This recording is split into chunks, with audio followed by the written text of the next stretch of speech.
Hey there guys, in this video my dad and I are going to make 2 of these outdoor glider benches so that we can enjoy them on days like today where it's absolutely beautiful outside.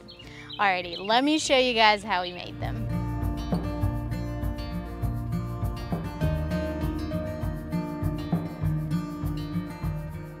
So a couple weeks ago, my dad mentioned to me that he would like me to help him build a bench glider to keep outside around his fire pit. He told me he had found some plans for one online that we could follow, which would just make the build go a little quicker. It turned out that the plans that he found were from April Wilkerson, who just so happens to be a creator that I've followed and looked up to for quite a while.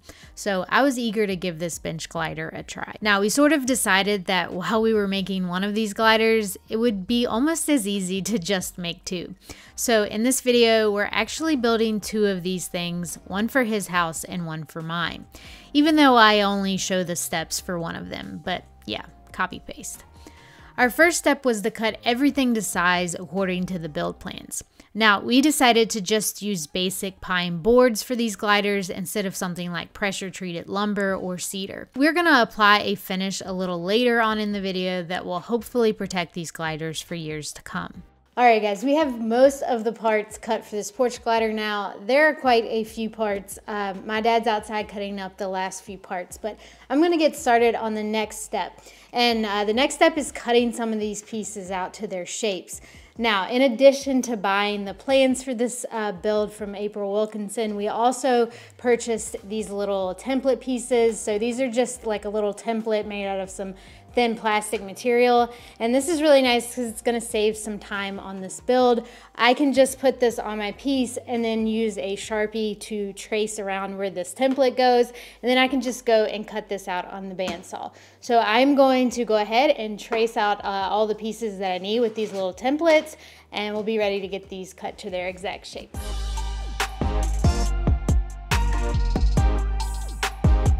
Alright guys, so I'm back in the shop today working on these porch gliders a little bit more.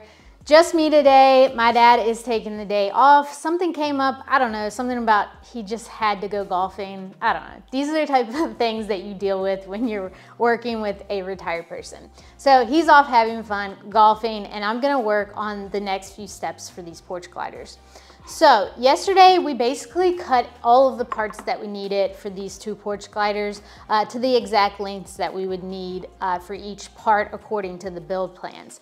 I also went ahead and traced out a lot of the shapes that needed to be cut out to specific shapes, like this arm piece here. There's a couple arm support pieces and stretcher pieces that have very specific shapes, and I did that as shown using some of these plastic template pieces that we bought.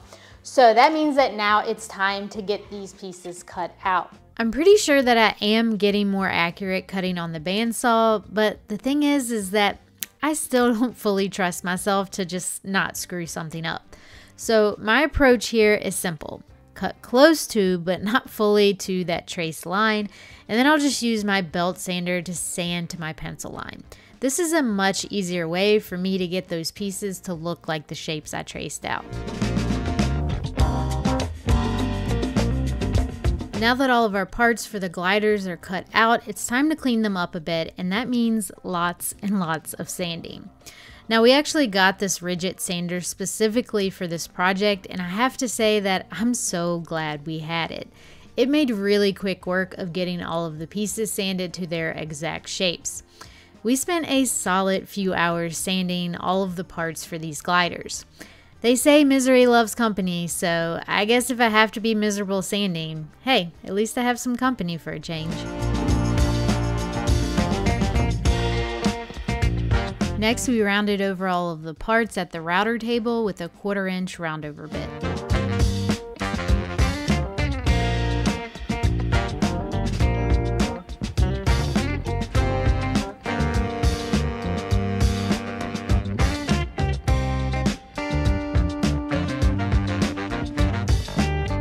Remember earlier when I promised to protect these precious pine boards? Well, it's time to do that now. To seal up this wood, my plan is to use some of this Halcyon varnish from Total Boat. I wanted to go ahead and get a couple of coats of this stuff on before assembly to make sure all of the parts were covered really well.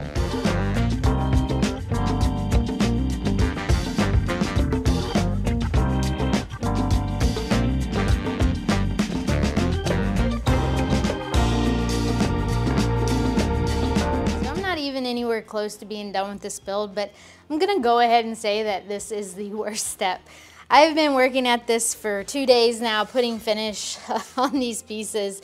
And remember, these are 2 porch gliders, so there are a lot of pieces that need finish. Now, this Total Boat Halcyon Clear, I've used this before on other projects, but I've never used it for an exterior application. So if you're gonna use it for an exterior application, they actually recommend that you apply 4 to 6 coats of this stuff. I'm on coat number 4 right now on one of these sides, and once I get 4 coats, I'm just gonna start with a 4 for a lot of these pieces that I'm gonna go ahead and put it on some of these pieces that I don't wanna have to worry about once I get it assembled. I don't have to worry about going and putting finish on.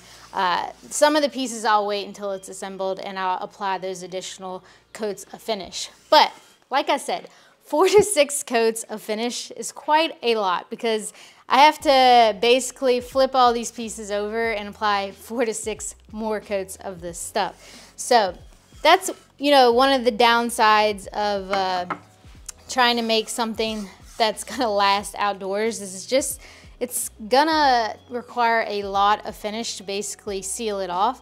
And then it still might not last forever. More than likely, it will not last forever. Now, there's a couple things that I really like about this finish, and there's a couple things, or at least one thing that I don't love that I can already kind of see. The things that I really like about this finish are that it has a very minimal smell. I'm able to work with this stuff and I don't have a respirator or anything on. That's huge for me because a lot of the times the VOCs and things really kind of bug me, so I usually have to wear some sort of respirator. Now, the other thing that I really like about this finish is that it will dry in about 30 minutes and you can recoat in about 1 hour. Now, when you have to apply 4 to 6 coats of this stuff, that's huge. That is a big time saver. I'm not sitting around waiting for this stuff to dry for hours. So I put a coat on and then in an hour I can come back and apply another coat. The other thing I really love about this stuff is that I don't have to sand in between coats. That's another huge time saver for me. So those are some of the things that I really like about this finish. Now, one of the issues I can kind of see with this finish is I got the amber gloss color because I wanted to add a little bit of color to these pine boards since I wasn't staining them. And one of the issues I can see is you have to be really careful to not have any drips or not have any areas where you have more of this finish on than others, because those areas are gonna show and be very visible as a very big orange blob essentially. So I'm having to come behind and chisel off some of those areas, and that's just kind of a, you know, a nitpicky thing. If you're a perfectionist, which I kind of am, to my own fault there, that might be something that bugs you, but I'm trying to let that go because this is just outdoor furniture, so it's okay if it has a few drips. I'll try to clean those up as best as I can, but that is something to be aware of, is if you, especially if you get any of these colored finishes like this amber gloss, try to limit the amount of drips that you put on and don't put really heavy coats on. The drips, they're kind of just gonna be unavoidable for me. See, I just dripped right there. You kind of have to watch how much you put on here, but to be honest, with as many pieces as I'm having to put finish on, there's gonna be some drips, so I'll take care of them as best as I can and we'll move on. But anyways, like I said, I'm on coat 4, just gonna keep chugging along.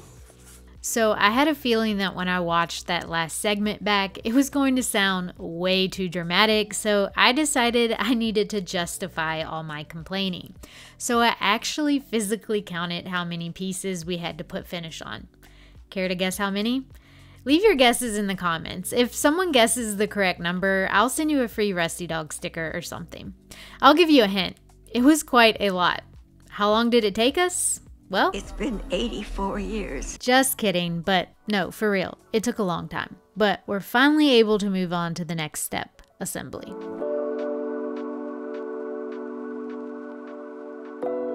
We started by attaching the front stretcher piece to the arm supports. We made sure these were square before drilling our holes. Side note, all of the bolts we're using here are galvanized since they will be living outside.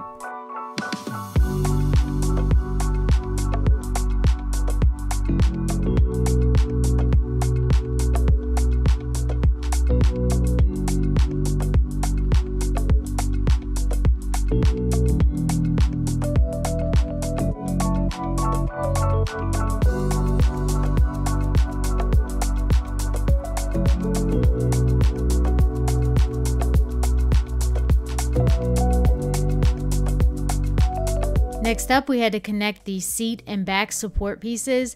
Now we made sure these were lined up flush with one another and attached them together with those same galvanized bolts.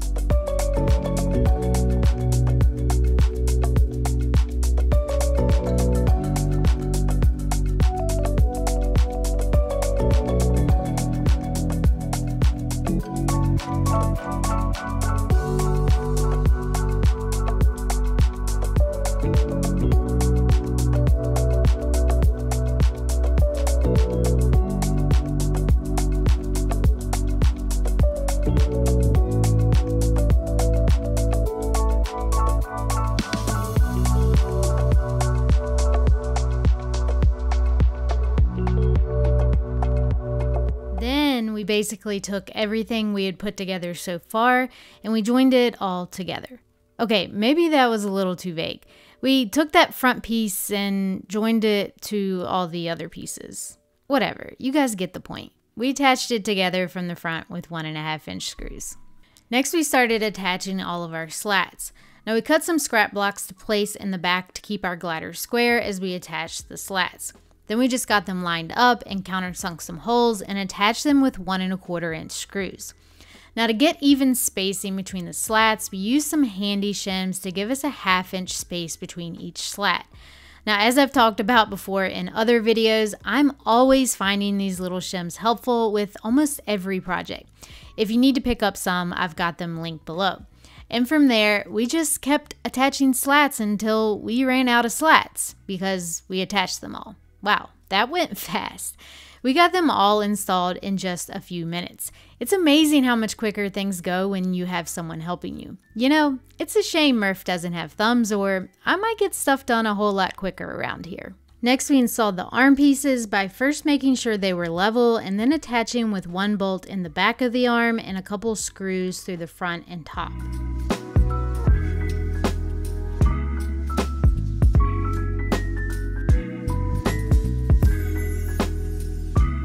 Then there was the matter of getting these little cup holder pieces attached. We just attached those with 1.5-inch screws. Now, at this point of the build, it's a good idea to sit on the bench and, you know, make sure it doesn't collapse. So I gave it a little quality control test. Okay, now let's add my mom. Okay, now Murphy. Okay, I think we're good. Let's keep going.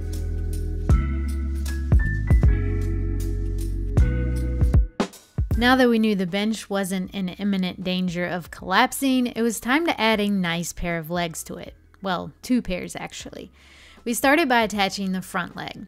We had to notch the front leg to account for some bolts we installed earlier. We didn't really love the look of this notch, so when we put together the glider that will live at my house, we found another way to account for those bolts that just looked much prettier.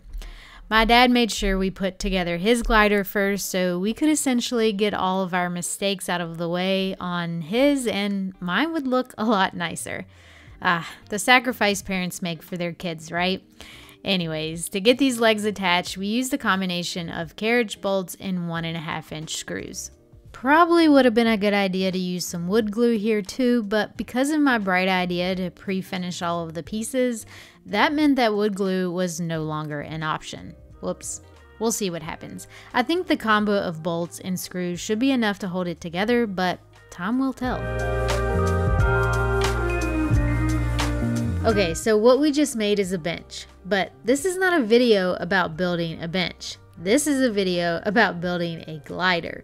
So in order to get this thing gliding, we're gonna have to build a base for attaching some hardware to set this thing in motion.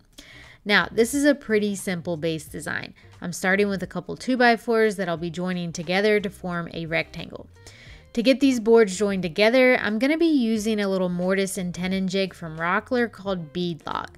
Now, this is something that I saw April use in her instructional video for these gliders, and I thought it might be something worth grabbing for myself because I'm not far enough along in my woodworking journey to justify the cost of a Festool dominant joiner. So this seemed like a good alternative option. Yes, this thing does take longer to use, but it allowed me to join this base together with relative ease.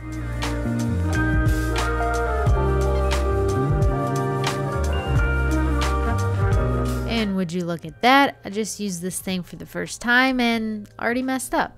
I realized at this point that I should have bought the spacers that they sell to go with this for different size dimensional lumber. For now, I just made my own spacer to get this thing centered on these 2x4 pieces. I basically just drill a bunch of different holes using this jig that will create a mortise that I can use in combination with some tenons that I also purchased from Rockler.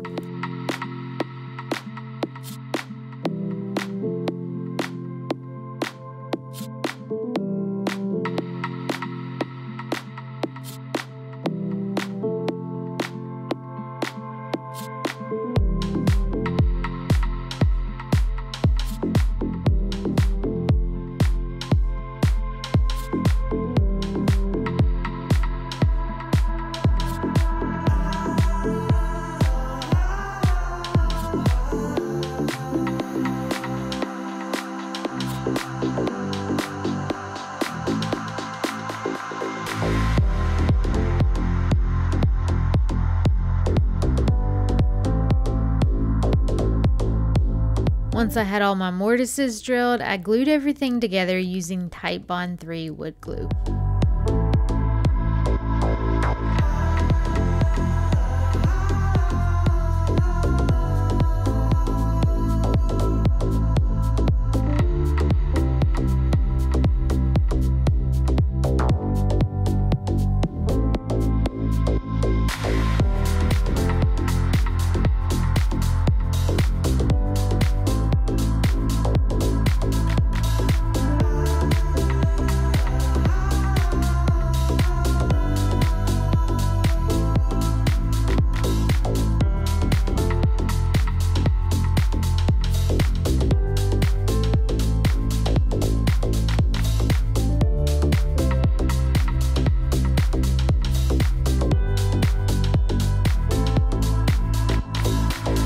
Once all the bases were dry, we cut out a notch on the front of each base that will accept a front stretcher piece.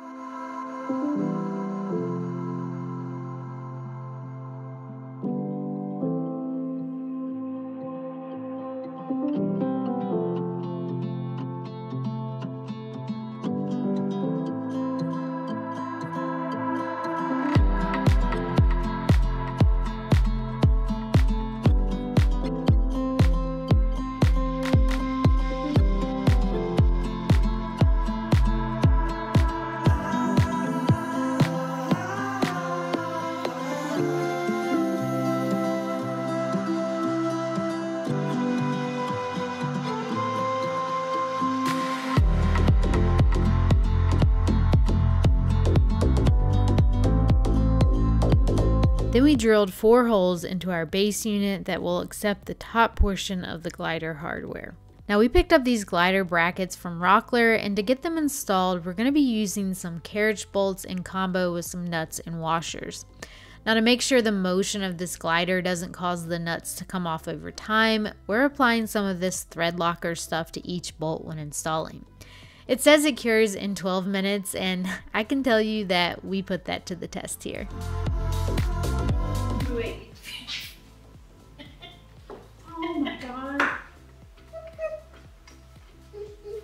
Shut up. Are you taking that? There's their audio.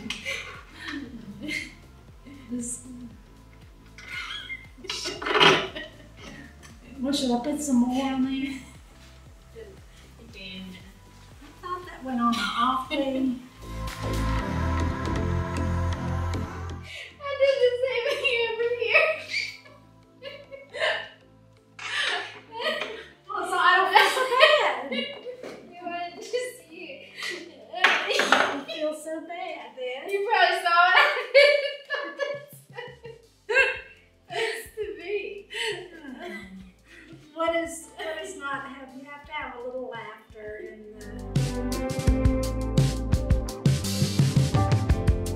With that crisis averted, we could get these gliders completely assembled.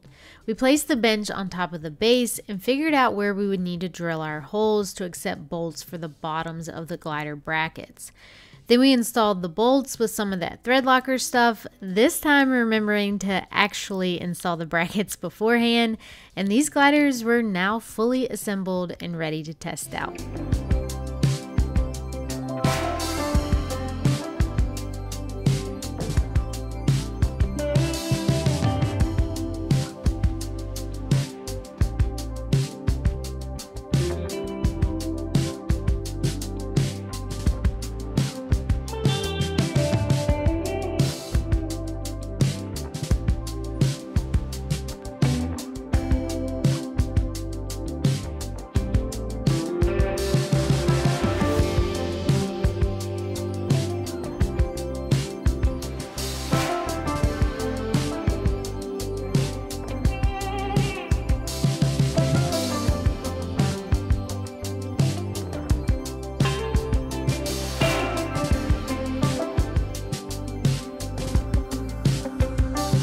Well, I know I'm a little bit biased, but I think these bench gliders turned out really good. If you want to make one of these for yourself, then I'll link April's website below where you can buy the plans that we used for this build. Now, using build plans in combination with the templates we bought really sped up this project, and we were able to tackle it in a couple of days. I often get asked what my favorite project that I've done is, and it's really tough to answer because they're all unique in their own way. But I will say that this is a project that I'll remember forever. Not because I built something super profound and extraordinary, no. It's because of the time I got to spend with these two laughing and building something together that we can share. Those are the types of projects that mean the most to me in the end. As always, thanks so much for watching, guys. I'll see you for my next build. Bye.